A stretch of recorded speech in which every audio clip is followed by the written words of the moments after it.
நிச்சயமாக தந்தை என்று சொல்லுகிற அந்த ஸ்தானம் இருக்கிறது.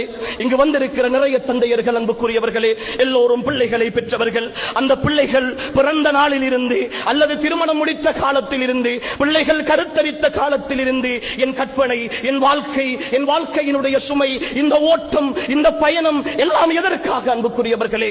எதற்காக? எத்தனையை நானும் நீங்களும் தியாகம் செய்திருக்கிறோம், எத்தனை சந்தோஷங்களை தியாகம் செய்திருக்கிறோம், எத்தனை உணர்வுகளை விட்டுக் கொடுத்திருக்கிறோம். இதைவிட கடினமான ஒரு காலத்தில் தானே, இதைவிட கடினமான ஒரு சூழலில் தானே என்னையும் உங்களையும், என்னுடையதும் உங்களுடையதும் தந்தை வளர்த்திருப்பார். என்னையும் உங்களையும், என்னுடையதும் உங்களுடையதும் தந்தை பராமரித்திருப்பார்.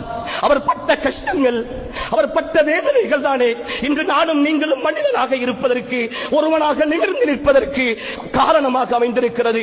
மறந்து விட்டோமா சகோதரர்களே? அல்லாஹ் சொல்லுகிறான்,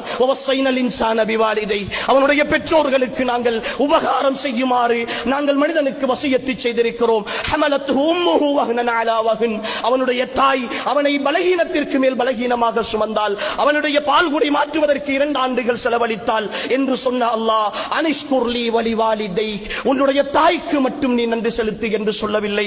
தாயை பற்றி பேசிய அல்லாஹ் அந்த வசனத்தின் தொடரிலே உன்னுடைய தந்தைக்கும், நீ தாய்க்கும் தந்தைக்கும் சேர்த்து நன்றியுள்ளவனாக இருந்து கொள் என்று அல்லாஹ் சொல்லுகிறான்.